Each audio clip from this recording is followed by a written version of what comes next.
Vamos falar sobre introvertidos. A palavra que melhor define o introvertido é quieto. Ele gosta de ficar na dele, de ficar quieto, tranquilo, sem chamar atenção. O cérebro do introvertido funciona quase oposto ao cérebro do extrovertido. O introvertido carrega as baterias quando ele tem condição de diminuir as informações e a aceleração. Enquanto o extrovertido busca aumentar a quantidade de estímulos para alimentar o seu cérebro emocional e os circuitos cerebrais, o introvertido busca reduzir esses estímulos. E como uma das coisas que aumentam bastante a estimulação cerebral é o contato com pessoas, o introvertido procura diminuir o contato com muitas pessoas. O introvertido sim ama as pessoas, tem amigos, mas ele busca movimentos menores, como um jantar mais íntimo, como uma conversa com amigos, não com grandes eventos. E quando o introvertido tem algum evento com muitas pessoas, muito som, essa situação tende a drenar a energia do introvertido. O que não significa que ele não tenha gostado.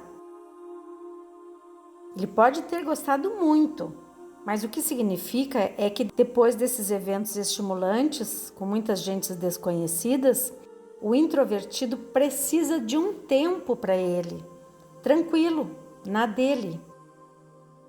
Ele prefere ficar sozinho por um tempo, buscando a quietude, a tranquilidade, a solitude, porque na presença dele mesmo, o introvertido recarrega suas baterias. Esse é o ponto-chave que diferencia o extrovertido do introvertido. A mesma energia que carrega as baterias e os circuitos cerebrais do extrovertido drena e descarrega o introvertido. O introvertido não é uma pessoa negativa necessariamente. E às vezes as pessoas interpretam errado, achando que ele é antissocial. Mas na maioria das vezes não é isso. Ele só precisa reduzir os estímulos para ficar bem. Convívio com pessoas é uma estimulação maravilhosa. Estimula e eleva a energia do cérebro. E isso é bastante compatível com o que a pessoa gosta de comer, como ela se alimenta.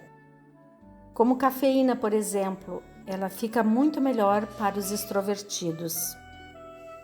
Os introvertidos procuram tomar doses menores de cafeína, pois como a cafeína é bastante estimulante, se o introvertido não dosar essa estimulação, ele pode tender para a ansiedade por excesso de cafeína. Isso é uma coisa importante de observar. Se uma pessoa está bastante ansiosa durante o dia, é bom observar a quantidade de cafeína que ela está ingerindo, porque às vezes a ansiedade ela pode ser simplesmente um excesso de estimulação para o cérebro. A mesma coisa se existe perda de sono, ou sono muito agitado, ou sono cortado. Importante observar se a pessoa está ingerindo cafeína muito tarde. Importante diminuir as doses de cafeína a partir das 14 horas da tarde. E é bem provável que o sono melhore se fizer isso. O mesmo ocorre com bebidas alcoólicas. Quando uma pessoa ingere pequenas doses de álcool, reduz o nível de excitação e o primeiro nível cerebral que é diminuído pelo álcool é o córtex pré-frontal. É essa parte do cérebro protuberante que fica logo atrás da testa. E esse circuito pré-frontal faz muitas coisas diferentes no funcionamento cerebral. Uma das funções que os circuitos pré-frontais ajudam a mediar é a capacidade que a pessoa tem de controlar os seus impulsos. E também facilita a capacidade de imaginar o futuro, imaginar as consequências de amanhã com o que está fazendo hoje. Então, quando a pessoa bebe, a primeira coisa que acontece é parar de pensar no futuro, nas consequências, no amanhã. Para de imaginar tanto as consequências futuras das ações feitas hoje. E, paralelo a isso, as emoções vêm mais soltas. Também diminui a ansiedade, que é o medo de que as coisas deem errado, seja daqui a pouco, amanhã, ou daqui a meses ou anos. Vale dizer que esse efeito ansiolítico do álcool vale só para aquela hora ali, enquanto a pessoa está bebendo. Porque tanto a ressaca quanto os processos inflamatórios provenientes da bebida alcoólica vão piorar no dia seguinte. Em função do álcool diminuir a ansiedade, a pessoa fica mais à vontade, ela começa a liberar mais as emoções, e uma coisa bem característica é mandar mensagem para o ex-namorado e deixar que as mágoas venham para fora para tentar enxergar de uma forma diferente. E com certeza depois vai se arrepender de ter feito isso, porque estava relativamente incapaz de pensar nas consequências. E isso vale para praticamente todos os seres humanos ficarem mais livres, mais desinibidos com a bebida alcoólica.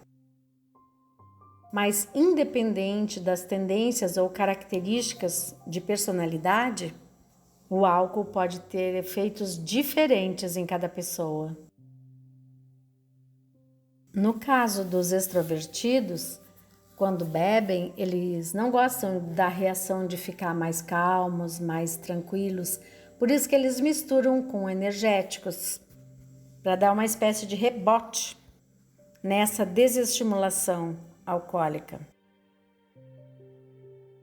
No caso dos introvertidos, quando bebem, o álcool inibe os circuitos cerebrais, fica mais à vontade, pode agir com mais naturalidade e fica meio parecido com o extrovertido.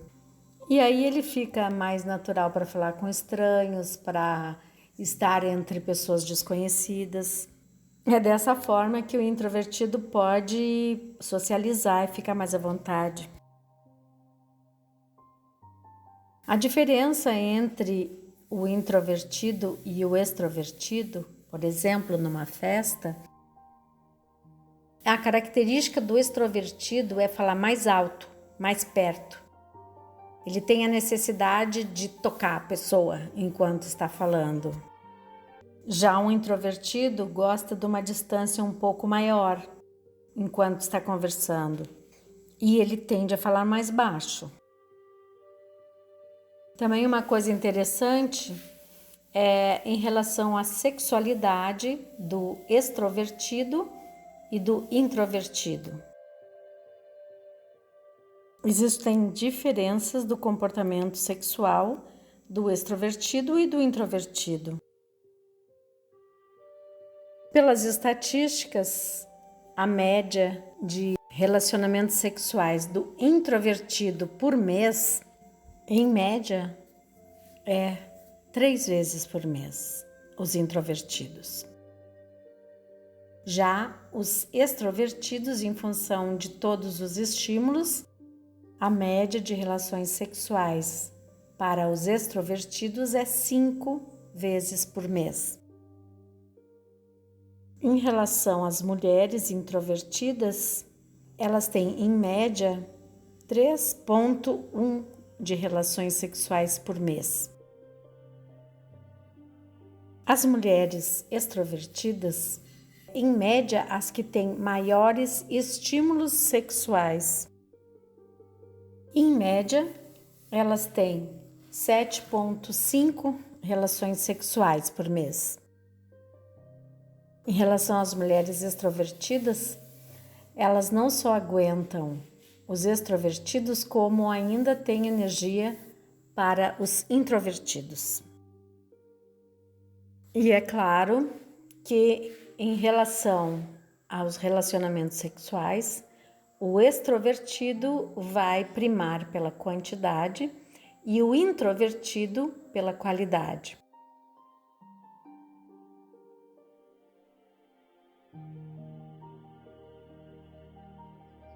Existem diferenças na expressão dos extrovertidos e dos introvertidos.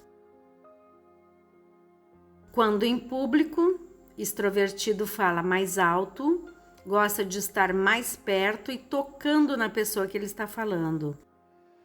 Atrai pessoas e é atraído por grupos de pessoas. O introvertido já fala mais baixo, em público gosta de manter pelo menos uma pequena distância enquanto conversa e prefere mais estar sozinho do que muitas pessoas ao redor. Os extrovertidos costumam ser mais diretos. Gostam de linguagem concreta, preto no branco. Existe outro aspecto da personalidade chamado amabilidade. Significa o quanto você considera o outro na hora de agir. É gentil quando fala, porque considera o outro. E quanto maior o grau de amabilidade, maior o grau de empatia, em função do quanto você considera o outro. Isso envolve também compaixão e consideração com os outros. Isto é muito bom se não for um grau muito exagerado de amabilidade que torna difícil você ser firme na hora das suas escolhas e decisões, de bater o pé e se impor perante as outras pessoas, o que pode fazer com que os outros abusem da tua boa vontade. O outro extremo da amabilidade é a combatividade. A pessoa com um baixo nível de amabilidade é combativa. Não tem nenhuma dificuldade de se impor. Pelo contrário, ela até gosta de entrar em conflitos, enquanto uma pessoa de alta amabilidade vai evitar ao máximo um conflito, vai evitar tensões. Uma pessoa combativa, ela sabe se impor, mas pode ser muito ruim quando se impõe o tempo inteiro, porque pode afastar as pessoas de si mesma, em função de ser tão impositivo o tempo todo. É importante o equilíbrio entre extroversão e introversão, amabilidade e combatividade. O importante é uma boa amabilidade, mas uma consciência de combatividade. Extrovertido, combativo, direto, preto no branco. Introvertido, com amabilidade, mas com consciência de combatividade, ele vai procurar qualificar, em primeiro lugar, a situação sem entrar em conflito. Preferem cuidar as palavras para que elas não sejam mal interpretadas. Se preocupam mais quando se expõem. Por quê? Para o introvertido, a exposição é algo que oprime, é algo que drena a sua energia vital. Portanto, eles são cautelosos para que os impactos e as conversas e o ambiente não cause tanto impacto, não sejam danosos. Os extrovertidos, em contrapartida, eles se regeneram, se energizam com essa energia exagerada. Eles gostam de se expor mesmo de maneira não tão planejada, porque isso é gostoso para eles. E disso surgem algumas peculiaridades. Introvertidos costumam não gostar de atender telefone. Preferem falar por mensagens ou algum outro meio. Às vezes até preferem falar de um a um, ao vivo. Por quê? Porque ao telefone eles não sabem exatamente ao que vão se expor. O telefone tira o controle de como a pessoa vai se expor, o que vai ser exposto a ela, e como os introvertidos sabem que os estímulos podem incomodar o cérebro dele, e já que ele não sabe qual será o grau de exposição desse telefonema, ele prefere uma comunicação onde ele tenha mais controle das coisas, da situação. Isso muitas vezes acontece de maneira inconsciente. Existe uma segunda peculiaridade, e esta é um pouco mais séria. Ela tem a ver com compatibilidade. Para entender isso, é preciso entender um outro traço de personalidade que é bastante estudada pela ciência: a conscienciosidade.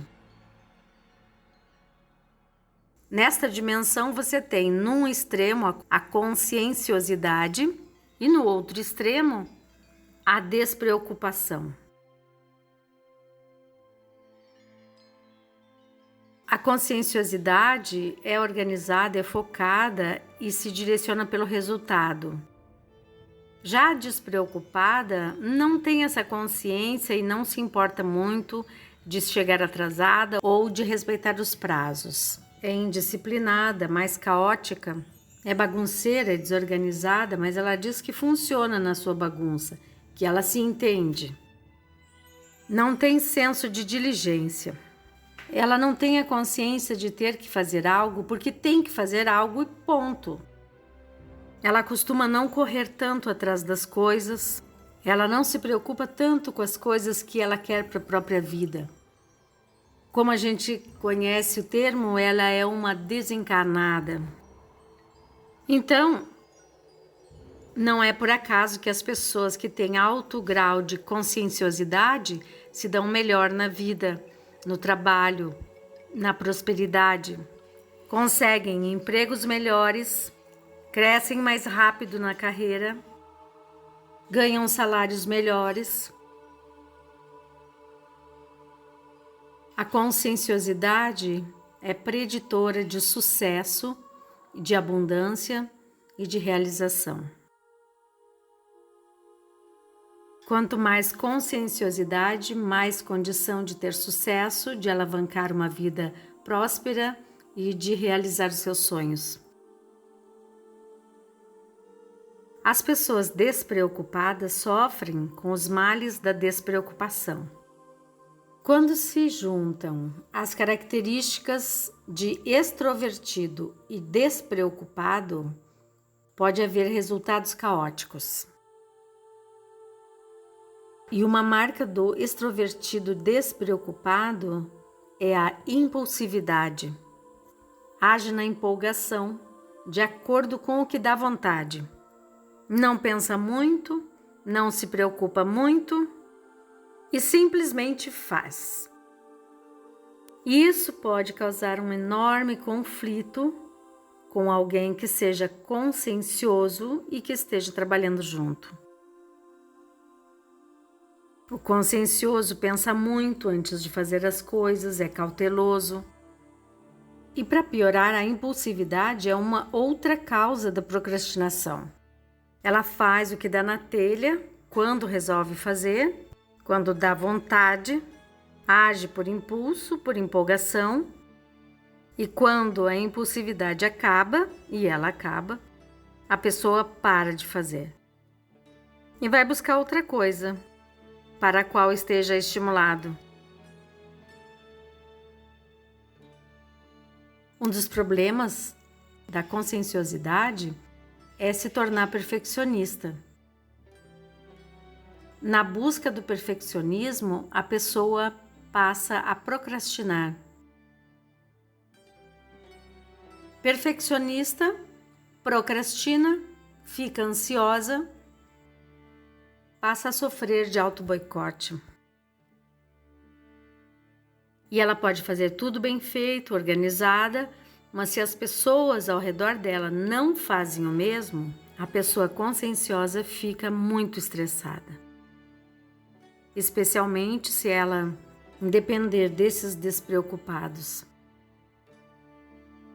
Isso prejudica tanto na vida profissional quanto na vida amorosa. E as complicações continuam quando razões diferentes provocam procrastinação. Enquanto o consciente quer tudo bem certinho, perfeitinho, e aí não tira nada do papel porque espera as condições perfeitas, o impulsivo faz o que dá na telha, quando está empolgado, e quando abaixa a impulsividade, para tudo, não faz mais nada, procrastina. Procrastinadores por motivos diferentes. Muitas vezes a pessoa conscienciosa, ela costuma achar que o despreocupado é um desinteressado, uma pessoa que não liga para nada. Mas isso não é bem verdade. Porque, por outro lado, a pessoa despreocupada se sente mal também, com excesso da organização, rotina demais, com disciplina demais. Se sente oprimida, se sente ansiosa. E tem muita angústia quando ela sente que a vida dela está sendo muito regrada. E aí a pessoa despreocupada costuma achar que a conscienciosa é uma chata. Caxias, como a gente conhece. E aí a gente vê que o perfil emocional, a ansiedade que você sente, o que te causa ansiedade, o que te incomoda nas coisas e nas pessoas ao redor. Isso tudo é fortemente influenciado pelas tendências da personalidade. E muitas vezes as pessoas mais conscienciosas, elas falam que tem TOC, transtorno obsessivo compulsivo com organização, porque você gosta de ordem, gosta das coisas organizadas. Mas isso não tem nada a ver com um transtorno obsessivo compulsivo. Mais provável que isso seja o resultado de uma personalidade com alto nível de conscienciosidade. Mas mesmo que a conscienciosidade seja mais preocupada com organização, com prazos, com datas, ela traz menos problemas do que a característica da despreocupação. Porque muitas vezes as despreocupadas deixam as coisas para a última hora, o que cria uma super ansiedade, muito estresse. Além disso, se age de maneira impulsiva, faz como dá, fura prazos, se torna sem disciplina e caso o ambiente também seja bagunçado, afeta demais negativamente. Cedo ou tarde, isso vai prejudicar a vida da pessoa. Energeticamente e emocionalmente, a pessoa também fica muito ligada em coisas negativas, em coisas que possam aparecer de uma hora para outra, imprevistos. Mas além da extroversão e introversão, da conscienciosidade e da despreocupação, existe um outro traço de personalidade bastante importante.